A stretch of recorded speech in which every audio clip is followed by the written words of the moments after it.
పెద్ద మాట. ప్రాకులాడుతున్నా నాకు ఆత్రం, నాకు తపన. పాకులాడడం కూడా నువ్వు ఊరికే అంటే చాలా you're too humble to say that పాకులాడుతున్నానని నీకు కలిసి వస్తుంది. అది నా అదృష్టం, నా సక్సెస్ కారణం. అది సక్సెస్ అన్నది కూడా నేను అన్ను. కలిసి రావడం దేనికన్నా అంటే for the extension of things from stage to stage the developments are carrying you forward. Correct, అదే సక్సెస్ కదా. దాన్ని నువ్వు మ్యాచ్ చేయగలుగుతున్నావు. మ్యాచ్ ఎందుకు చేయగలుగుతున్నానంటే ఇక్కడ నా కష్టం ఉంది. ఏంటి అంటే నేను యాక్ట్ చేయడానికి ఆఫర్లు తెచ్చుకోవడానికి కాదు, నేను నా పర్సనల్ లైఫ్ని వేరే విధంగా లీడ్ చేయకుండా ఫ్యామిలీ రెస్పాన్సిబిలిటీస్ లేకపోతే ఇంకో ప్రాపర్టీ రెస్పాన్సిబిలిటీస్ ఇంకో ఇష్యూస్ ఇంకోటో పెట్టుకొని నేను ఎక్కడికో బతకడానికి ఇది మనకు కరెక్ట్ కాదు అని యాక్టింగ్లో మధ్యలో వదిలేసి వెళ్ళిపోయిన వాళ్ళు ఎంతమంది నేను చూసాను. అవును, నాకు తెలుసు. నాకు కేవలం ఆ ట్యాగులు లేవు కాబట్టి అవి వద్దనుకున్నాను కాబట్టి ఇది నేను చేసిన పని. ఈ విషయంలో నేను సక్సెస్ఫుల్గా కొన్ని వద్దనుకున్నాను. అది నువ్వు నీ సక్సెస్ ప్రధానమైన సక్సెస్. అది కారణం ఏది నిన్ను ఏది ప్రభావితం చేయకుండా కేవలం సినిమాకి మాత్రమే నిన్ను నువ్వు అంటబెట్టుకుని కూర్చున్నావు చూడు. అంటు కడతారు కదా, అలాగ అంటు కట్టుకో, మామిడి చెట్టు అంటు కట్టినట్టు నువ్వు సినిమాకి అంటు కట్టుకున్నావు నిన్ను నువ్వు. కానీ మ్యూజిక్ అన్నది అసలు ఎప్పుడైనా ఆపరేట్ చేస్తావా? చేశానన్నా. ఒక సినిమా రిలీజ్ అవ్వకుండా అయిపోయింది, అది కొంచెం ఇష్యూస్ లో. ఇప్పుడు దరిదాపుల్లో రిలీజ్ ఉంది. మ్యూజిక్ ఎప్పుడైనా మీకు కుదిరితే యూట్యూబ్లో ఇప్పుడు ఆ టైటిల్ మనకు లేదు, వేరే మైత్రి వాళ్ళకి వచ్చింది, గుడ్ బ్యాడ్ అగ్లీ అని. నేను అప్పుడు పెట్టుకున్న టైటిల్ అది. ఆడియో కూడా రిలీజ్ చేశాను, 3 పాటలు రిలీజ్ చేశాను. ఆ కింద కమెంట్స్ కూడా చూడండి. ఊరికే అంటే దాన్ని ఎలాగా చూసిన వాళ్ళు విన్నవాళ్ళు రియాక్షన్ ఎలా ఉందన్న ముందు మీరు విని మీరు ఒకటి వచ్చాకే చూడండి. అలాగే జస్ట్ నేను షేర్ చేసుకుంటా. ప్రేమనే కదా మనం చెప్పుకోవాలి. అవును, మనం ఏదో చేసాం కదా, అది ఎంతమంది తిన్నారా అనేది ముఖ్యం కాబట్టి అది ముఖ్యం. సో మ్యూజిక్ అనేది ఒకసారి చేశాను, బ్యాక్గ్రౌండ్ స్కోర్ అదంతా నేనే మొత్తం చేసుకున్నాను. చనిపోయి ఎక్కడ ఉన్నాడు కానీ కమల్ అని వైజాగ్ అబ్బాయి, బేసిక్ ప్రోగ్రామరు, ఆశీర్వాద్ దగ్గర స్టూడెంట్ అబ్బాయి. అతను ఇంకా చాలా కమల్ అని మీకు తెలిసే ఉంటుంది, మన కరోనాలో చనిపోయాడు. అవును తెలుసు, నాకు కమల్ తెలుసు. వాడు నిజంగా కమల్ పోయాడని కూడా తెలుసు నాకు. కమల్ తెలుసు. అంటే ఇప్పుడు అక్కడి నుంచి వచ్చిన వాళ్ళే కదా ఇప్పుడు మన శ్రీచరణ్ పాకాల ఇప్పుడు మంచి టాప్ లో ఉన్నాడు శ్రీచరణ్. ఆ తర్వాత ఏమో సత్యం గారి మనవుడు వసంత్. సత్యం గారు కరెక్ట్ అవును చెప్పారు. మర్చిపోయాను, మళ్ళీ మీరు గుర్తు వెరీ గుడ్. అవును, సంగీత రంగంలో ఉన్నారు అలాగా. ఆ ఫ్లేవర్ ఇంకా రన్ అవుతున్నది. నువ్వు అంటే నువ్వు ఇప్పుడు చేస్తాను అని అడిగితే నిన్ను వద్దు అన్నవాళ్ళు అయితే ఈ రోజున సినిమా ఇండస్ట్రీలో లేరని నా ఉద్దేశం. నువ్వేం చేస్తానని అడిగినా రైటరు యాక్టరు నువ్వు డైరెక్ట్ చేసే ఆలోచన ఏమీ లేదా నీకు? చేశాను, అదే మొన్న అది వర్కౌట్ అవ్వలేదు, కొంచెం గ్యాప్ తీసుకుంటున్నా. అదే కదా మరి నేను మళ్ళీ అన్నది ఒకసారి చేసావు మళ్ళీ ఏదైనా చేస్తానన్నా డెఫినెట్గా. నేను చెప్తున్నాను కదా, నేను ఏది వదలను, నా పరిధిలో ఉన్నవన్నీ చేసుకుని వెళ్తా. కాకపోతే నా పరిధి దాటి చేయటం వల్ల ఏం జరిగిందో చూశాను కాబట్టి నా పరిధిలో నా కండిషన్స్ అంటే why it was non sync అన్న, నాన్ సింక్ ప్రాపర్. అంటే నేనేమనుకున్నానంటే టాలెంటెడ్ పీపుల్ నలుగురు కలిస్తే పనులు జరగవు ఇక్కడ, మనం అది అనుకుంటాం. సింక్లో ఉన్న నలుగురు కలవాలి, సింక్ అది ఒకటే ఇంపార్టెంట్. టాలెంటెడ్ పీపుల్ మీరు చూడండి, మన పెద్ద పెద్ద బ్లాక్ బస్టర్ డిజాస్టర్ల గురించి ముందు మాట్లాడుకుందాం. సక్సెస్ అవ్వడానికి చాలా కారణాలు ఉంటాయి. ఫ్లాప్లు అయిన సినిమాలు కూడా మ్యూజిక్ డైరెక్టర్ పెద్దోడు ఉంటాడు, డైరెక్టర్ ఉంటాడు, హీరో ఉంటాడు, పెద్ద స్టార్లు ఉంటారు, అన్నీ ఉండి కూడా ఫ్లాప్ ఎందుకు అవుతాయంటే సింక్ లేకపోవటం. ఒకటి భాష ఒకటికి అర్థం కాదు, ఒకటి భావం ఒకటికి అర్థం కాదు. నేను అది అర్థం చేసుకున్న తర్వాత నాకు కొంచెం టైం పట్టేసింది, 5 ఏళ్ళు పట్టింది ఇది నేర్చుకోవడానికి, ఇది అర్థం చేసుకోవడానికి. ఓకే, మనకి ఇక్కడ టాలెంట్ కాదు కావాల్సింది, సింక్. సింక్ అంటే మంచి మాట, మెయిన్ పర్సన్ ఎవడైతే ఉంటాడు, క్రియేటివ్ హెడ్ అడు డైరెక్టరా, కొన్ని సినిమాలకి రైటర్ అవుతాడు. సో వీళ్ళిద్దరిలో ఎవరైతే కీలకమైన రోల్ ప్లే చేస్తున్నారో, రైటర్ కమ్ డైరెక్టర్ అనుకుందాం, వాడి తాలూకు ఐడియాలజీని సపోర్ట్ చేయగలిగే మనుషులు ఎవరైతే ఉంటారో, క్రాఫ్ట్స్ ఏవైతే ఉంటాయో, క్రాఫ్ట్స్లో మనుషులు ఎవరైతే ఉంటారో అప్పుడే సక్సెస్ అవుతుంది. తప్ప ఎంత పెద్ద బెంజ్ కార్ కొన్నా లేదా టైటానిక్ షిప్ లాంటిది హ్యూజ్ వెహికల్ ఏదనుకున్నా స్టీరింగ్ ఒకటే ఉండాలి. కానీ డ్రైవింగ్ తెలిసిన ప్రతి ఒక్కడికో స్టీరింగ్ ఇవ్వకూడదు. సీట్కో స్టీరింగ్ ఉంటే అయిపోయింది. ఒక స్టీరింగ్ నలుగురు పట్టుకుంటేనే ఇబ్బంది. చెరొక స్టీరింగ్ ఇచ్చేస్తే డ్రైవింగ్ వచ్చంటే స్టీరింగ్ ఇచ్చేయాలా, అప్పుడు నువ్వే చేయ డ్రైవింగ్, అది చేయం. ఇలాంటివి ఇప్పుడు అంతమంది డ్రైవ్ చేశారు మొత్తం నీ కారు, అట్లీస్ట్ నన్నైతే చేయనివ్వలేదు. నిన్ను చేయను. అక్కడ నాకు అర్థమైపోయింది, ఓకే ఈ 2 చేతులకు కట్టేసి నువ్వు కూర్చో, అది వెళ్తుంది అంటే ఎలా వెళ్తుంది, పాటను కొట్టింది, టైటానిక్ లా మునిగింది. Very nice. ఇప్పుడు కోర్టు సినిమా గురించి మాట్లాడుకోవాలంటే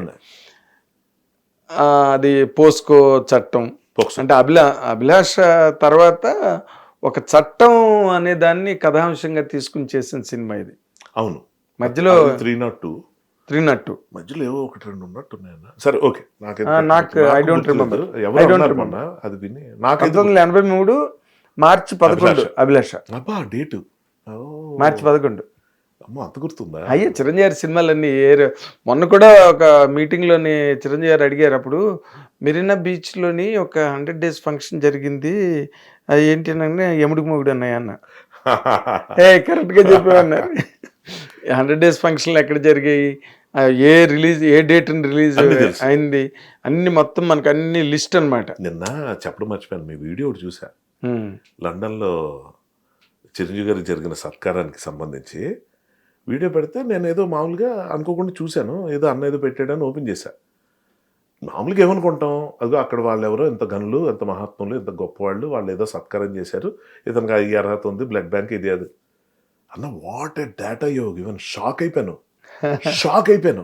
నాకు గుర్తులేదు, లేకపోతే అప్పుడు మెసేజ్ పెడదాం అనుకో, కానీ ఫెంటాస్టిక్ అనమాట ఆ వీడియో మాత్రం. నిజంగా ఎంతమంది ఫార్వర్డ్ చేశాను నేను, అవునా మీకు చెప్పడం అయిపోయి అంత చేసి. కానీ లవ్లీ అంటే నేను అదే అంట, ప్రేమ అన్నది అక్కడి నుంచి తెలిసిపోద్ది మనకి.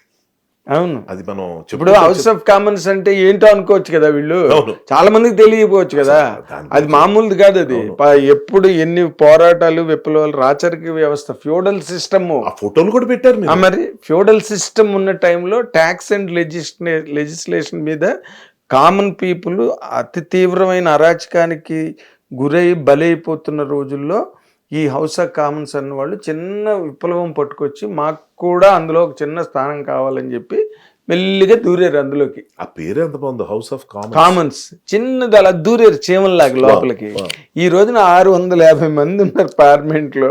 అలా రాను రాను ఆ హౌస్ ఆఫ్ లార్డ్స్ అందరినీ, బలిసిన వాళ్ళందరినీ మెడల్ విరిచి వీళ్ళు మొత్తం దాన్ని డామినేట్ చేసి, దానికి చాలా పెద్ద చరిత్ర ఉంది అక్కడ. అలాంటి చోట మనకు ఒక కామన్ మ్యాన్ గా ఇండస్ట్రీలోకి వచ్చి లార్డ్స్ అందరినీ డామినేట్ చేసిన ఒక కామన్ మ్యాన్ కి అక్కడ హౌస్ ఆఫ్ కామన్స్ లో సన్మానం. అసలు ఎవరికి వచ్చిన ఆలోచన, అసలు చూడండి ఎంత బాగా చేశారు. మరి అసలు మీరు చెప్పకపోతే అది ఎలా ఉంటుందంటే, మనకు మామూలుగా అసోసియేషన్స్ ఉంటాయి కదా, నాట్స్, తానా, అలాగేదో గ్రూప్ పిలిచారు, షాల్వా కప్పారు. నిజంగా చెప్తున్నా, ఎంత నాకు సిగ్గేసింది. ఇదేంటి ఇంత క్లోజ్ గా ఇంత అసోసియేట్ అవుతూ ఆయనకు జరుగుతున్న సత్కారం గురించి బేసిక్ ఇన్ఫర్మేషన్ లేదు నాకు. మన ప్రపంచంలో అన్ని తెలియక్కర్లా, ఇవి తెలియాలి కదా. నేను అందుకే చెప్పాను అనమాట, ఇదేదో మామూలుగా ఇక్కడ ఏదో మన వాళ్ళు అనుకుంటారు నోబెల్ వచ్చినా లాగించారు ఏదో మొత్తానికి అక్కడ వెళ్ళి అనే రోజులు వచ్చాయి. ఆస్కార్కి 80 లక్షలు ఖర్చు పెట్టారు. RRR ఆస్కార్ గురించి ఒక్కొక్కడు స్టోరీ చెప్తుంటాడు. 80 లక్షలకి ఆస్కార్ ఇచ్చేసారా? 8 కోట్ల మంది ఉన్నారు 80 లక్షలు ఖర్చు పెట్టడానికి. ప్రపంచం అంతా అన్నారు నాకు కూడా ఆస్కార్ కావాలంటే 8 కోట్లు ఇస్తాననే వాళ్ళు ఉన్నారు. అలాంటి వాళ్ళు మన వాళ్ళు. ఏ తెలుగువాడు ఎందుకు పనికిరాడని ప్రతి తెలుగువాడికి గట్టి నమ్మకం అని మొక్కపాటి నరసింహశాస్త్రి గారు రాశాడు ఎప్పుడో. మన వాళ్ళు ఒట్టి వెధవాలైన గురిజడపరారు ఎప్పుడు అన్నాడు. మన వాళ్ళు గొప్పతనం మన వాళ్ళు అంత సులభంగా ఒప్పుకోలేరు. అసలు నచ్చదనమాట ఒప్పుకోవడం. అది కర్మ ఏంటంటే వాడిని మెచ్చుకుంటే మనం తగ్గించుకున్నట్టు ఫీల్ అవుతారు. ఇప్పుడు నువ్వు ఇందాక అన్నావు చూసావా, ఇప్పుడు నువ్వు చూసావరా కోర్టు అంటే, చూసాను రా సూపర్ గా ఉంది, శివాజీ చాలా బాగా చేశాడు, సాయి కుమార్ బాగా చేశాడు, సుబ్బలక్ సుధాకర్ గారు ఏడిపించాడు. ఎప్పటికైనా కనీసం వీళ్ళందరి గురించి చెప్పేకైనా మన గురించి అంటాడేమో పోనీ అని ఓపిక్గా విన్నా, వాడు నీ గురించి అనట్లే. అర్థమైందా? అలాంటి వాళ్ళు మన తెలుగు వాళ్ళు. అందుకని నేను ఆ వీడియో ఎందుకు అంత స్పష్టంగా చేశానంటే, ఒరే ఇదిరా బాబు దాని చరిత్ర హౌస్ ఆఫ్ కామన్స్ అంటే తెలియని వాళ్ళకి చాలా మందికి తెలియచెప్దామని నా ప్రయత్నం అనమాట అది. మరి ఇలాగే తెలుగు వాళ్ళు అనుకుంటే అంటే ప్రేక్షకులు మళ్ళీ వేరేమో, ఇది అయిన వాళ్ళ దగ్గర ఈ గొడవ వస్తుందేమో. తెలుగు అయిన వాళ్ళని కాదు, ప్రేక్షకులు. అలాంటప్పుడు విపరీతంగా బ్రహ్మరథం పట్టే ఫ్యాన్స్ వాళ్ళు కూడా ఉంటారు కదన్నా. ఉంటారు. అప్పుడైతే తెలుగు వాళ్ళు వాళ్ళ ఎక్సెప్షన్. వాళ్ళు పైగా నీకు వాళ్ళు చిరంజీవి గారికి ఏదో అయిపోతున్నదని పొంగిపోతారు. చిరంజీవి అభిమానులు అమ్మో ఎక్కడో లండన్లోనంట, గ్రేట్ బ్రిటన్లోనంట, వాళ్ళు తెలియకపోయినా పొంగిపోతారు. తెలిసిన వాళ్ళు ఎప్రిషియేట్ చేస్తారు. అరే భలే ఫెంటాస్టిక్ మూమెంట్ రా ఇది, తెలుసుకుని కూడా చేస్తారు. తెలుసుకుని కూడా చేస్తారు. కొంతమంది తెలిసి తెలియని బాపతి ఉంటారు. తెలుసుకోకూడదు అనుకునే వాళ్ళకి అసలు జిజ్ఞాస ఉండదు, వాళ్ళకి ఆర్గాన్ పనిచేయదు తెలుసుకోవాలన్నారు. వాళ్ళకి ఎలా ఉంటుందంటే ఇదేదో కొట్టేశారా అక్కడ, అంతా బాగా పరిచయాలు ఉన్నాయి కదా అంతా వరల్డ్ అంతాను అని చెప్పి మన వాళ్ళు అక్కడ లాగించారు అనుకుంటారు. కానీ అది వరల్డ్లోని ఏ హీరోకి జరగని పెద్ద సన్మానం అది. ఏ హీరోకి, ఏ లాంగ్వేజ్ హీరోకి ఇప్పటి వరకు వరల్డ్ లాంగ్వేజెస్లో ఎవరికి జరగలేదు అక్కడ, ఇప్పుడు అక్కడ జరుగుతున్నది. సో కోర్టు గురించి మాట్లాడుకుంటే నీ ప్రత్యేకమైన అనుభవం ఏంటి కోర్టులో? సక్సెస్ అంటే చేస్తున్న ప్రాసెస్లో నాకు కథగా విన్నప్పుడే నాకు రైటింగ్ అంటే చాలా ఇష్టం కదా. ఎవరైనా బాగా రాస్తూ కాదు, ఇప్పుడు నువ్వు యూఆర్ సక్సెస్ఫుల్. నేను నాగార్జున గారి స్టేజ్ మీద అన్నాడు కదా ఆ రోజున మనం సినిమాకి, it is not very easy. నేను ఇప్పటికీ మన రూబెన్స్ కనిపిస్తే, అనూప్ రూబెన్స్ కనిపిస్తే ఆ పాట గురించి అడుగుతుంటాను, అసలు నీకు ఎలాగొచ్చింది ఆ పాట ఐడియా, ఎలాగొచ్చింది కనిపించిన ఆ పాట, ఆ ట్యూనింగ్ రావడం చాలా కష్టం. ఇప్పుడు లవ్ సాంగ్ అంటే దానికి ఒక పారామీటర్ ఉంటుంది, ఒక ప్యాథస్ సాంగ్ అంటే ఒక పారామీటర్ ఉంటుంది. బట్ ఆ సాంగ్ ఎలాగొచ్చింది కానీ అడుగుతుంటాను నేను ఎప్పుడు. అలాగే నువ్వెలా రాయగలిగేవు ఆ సినిమా, అవన్నీ అదొక మ్యాజిక్ మనం ఉన్నది. అందుకే చిరంజీవి గారు ప్రత్యేకంగా నేను స్టేజ్ మీద మెచ్చుకున్నారు, నాగార్జున గారు మెచ్చుకున్నారు నేను స్టేజ్ మీద. So you're a celebrated writer, proved content నువ్వు. సో నేను అలా ఫీల్ అవును నువ్వు అంటే అన్న ఒకటి మళ్ళీ చెప్తున్నాను, ఇది నిజంగా మ్యాజిక్కే. నేను ఇందులో అద్భుతాలు చూసుకుంటున్నాను. నన్ను నేను చూసుకున్నప్పుడు బయటకు వచ్చి చూసుకుంటా. ఇలా నేను ఇంకోటి సినిమా చూస్తున్నట్టు చూస్తాను నా జీవితాన్ని. సో నాకు I completely understand, like you know ఏ ప్రశంస అయినా ఎందుకు వచ్చింది, మన పిచ్చి వల్ల వస్తుంది. ఆ పిచ్చే నాకు ఆభరణం. చాలా అంటే మీరు ఇన్ జనరల్గా ఒక మాట చెప్తున్నాను చూడు, మోసపోయే వాళ్ళు ఎక్కువ ఉంటారు, మోసం చేసేవాళ్ళు తక్కువ ఉంటారు. ఎందుకంటే మోసం చేయడానికి చాలా తెలియదు. మీరు మోసం చేసే మనుషులు మీ నటన ద్వారా, మీ ప్రతిభ ద్వారా, మీకున్న మ్యాజికల్ ఇన్స్టింక్ట్ ద్వారా యూ విల్ జస్ట్ నో ఎదుటి మోసం కన్నా ఓ మాట చెప్పనా, కరెక్ట్ మీ ఫేమ్ రాంగ్, తప్పైతే మోసం కాదు మాయ. అదే మాయ మోసం. మోసం అంటే ఇప్పుడు డబ్బుల కోసం మీరు మా సామెత దోచుకున్నారంటే అదో జులై డైలాగ్ లాగా అభ్యంతరం కాదు. నేను అంటుంది ఏంటంటే మోసం అంటే అది ఒక గమ్మత్తైన మాటే. దాన్ని మానస చోరుడు అంటాం, అది దొంగని కాదు. సో మోసం అంటే అందమైన మోసాలు ఉన్నాయి, మరి అదే ఇది అందమైన మోసం. కానీ బెటర్ వర్డ్ మాయ. అఫ్ కోర్స్ ఆ మాయ అన్నది ఆల్రెడీ ఉంది. నేను చాలా లౌడ్గా అన్నా మోసం అని, అదే లౌడ్గా అన్నా, అదే లౌడ్గా. మీరు ఈజీగా చాలా కష్టపడుతూనే with all your creative genius దాన్ని ఒక ఆడియన్స్ని థియేటర్లో కూర్చోబెట్టి, అది మోసం కాదు. Will it happen in life? ప్రపంచంలో నిజ జీవితంలో జరుగుతాయా అవి? చిన్నప్పుడు యాదవ్కి భారత్ జరుగుతుంది ఆ జీవితంలో. అది మోసం అని తెలిసి, అది మోసం అని అర్థమై ఆ మోసాన్ని ఇష్టంగా చూడడానికి ప్రేక్షకులు వస్తారు. అది ఆ ఇష్టం, ఆ మోసం ఇష్టం బాగుంటుంది. Reality you always love to be defeated inside. అది అందుకంటే యాదవ్కి భారత్ నిజ జీవితంలో జరుగుతుందా? యాదవ్కి భారత్ సినిమా మరి ఇట్స్ ఆల్మోస్ట్ బ్లఫింగ్. కానీ యాక్చువల్గా లైఫ్లో చూసుకుంటే యాదవ్కి భారత్ మించిన డ్రామాలు జరిగినాయి నా లైఫ్లో. సో లైఫ్ ఇస్ అంటే ఎలా ఉంటుందంటే reality is more dramatic than drama అనిపిస్తుంటుంది ఒకసారి.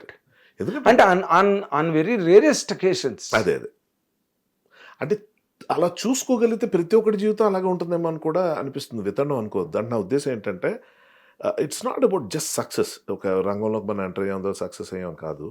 ఈరోజు మనం బతికున్నాం ఇంత ఘోరమైన పరిస్థితుల్లో కూడా అన్నది కూడా సక్సెస్ నా దృష్టిలో. 100%. పొద్దున్న పడుకున్నాడు, ఎవడు లేస్తాడో ఎవడు పోతాడో తెలీదు. ఇటువంటి లైఫ్లో మనం పొద్దున్న నిద్రలేసామంటే, నేను ఫిలాసఫీ అనుకోవట్లేదు దీన్ని. లేదు, మూడు కథలు చెప్పారు. Trust, faith, హోప్కి. ట్రస్ట్ వర్షం పడాలని చెప్పి అందరూ యజ్ఞం చేస్తా, అందరూ అక్కడికి వస్తే ఒక కుర్రాడు మాత్రం గొడుగు పట్టుకొచ్చాడంట. అది ఒక పిల్లల్ని ఆకాశంలాగా ఎగరేస్తే వాడు నవ్వుతూ కిందకు వస్తాడు, ఎందుకంటే వాళ్ళ నాన్న అక్కడ ఉన్నాడు. ఫెయిత్, వాళ్ళ నాన్న పట్టుకుంటాడని. ఉదయాన్నే లేస్తామో లేవమో తెలియదు, అలారం పెట్టుకుని పడుకుంటాం. అది హోప్. అది మూడింటికి సూపర్. అదే అన్నాను, ఇవన్నీ కలుపుకొని నేను నా జర్నీని అలాగే చూసుకుంటాను. నేను గుడ్డిగా వచ్చాను ఇక్కడికి, ఎవరున్నారో తెలియదు, ఎవరు ఎవరు లేరంటే ఎవరు లేరో తెలుసు, ఎవరు లేరని తెలుసు, కానీ ఎప్పుడైనా అందరూ ఉన్నారని ప్రూవ్ అయింది. నీకు అందరూ ఉన్నారు, నీకు అన్ని ఉన్నాయి. హిట్ టీవీ యాప్, ఇందులో short news, live news, entertainment shows, movies, digital magazines తో పాటు మీ జిల్లా వార్తలను కూడా ఫ్రీగా చూడొచ్చు. అంతేకాదు కేజీ నుంచి పీజీ వరకు విద్యార్థులకు స్కాలర్షిప్ కూడా అందిస్తున్నాం. ప్రతి వారం 10 మందికి లక్కీ డ్రా ద్వారా ఒక్కొక్కరికి 10,000 రూపాయలు అందిస్తున్నాం. ఇంకెందుకు ఆలస్యం, వెంటనే హిట్ టీవీ యాప్ ని డౌన్లోడ్ చేసుకుని ఫ్రీగా ఎంటర్టైన్మెంట్ పొందండి. Hit TV app. Hit TV app. Please download Hit TV app. Hit TV యాప్ని ఫ్రీగా డౌన్లోడ్ చేసుకొని ఎంజాయ్ చేయండి. మీకు నచ్చిన ఎంటర్టైన్మెంట్ కోసం హిట్ టీవీ యాప్ ని ఫ్రీగా డౌన్లోడ్ చేసుకుని ఎంజాయ్ చేయండి. హిట్ టీవీ యాప్ని డౌన్లోడ్ చేసుకుని ఆస్వాదించండి, ఆశీర్వదించండి. ఇంతమంది సెలబ్రిటీలు హిట్ టీవీ యాప్ ని డౌన్లోడ్ చేసుకోండి అని చెప్తున్నారంటే ఎంత మంచి యాప్ ఆలోచించండి. అమెరికా అమెరికా అమెరికా అమెరికాలో చదవాలనుకునే వాళ్ళకి విశ్వసనీయమైన పేరు మన శౌర్య consultancy. UK Law 1 Year Masters. UK Law 1 Year Masters. 2 years work permit up to 5 years visa. Contact Saurya Consultancy. Contact 89851 89851.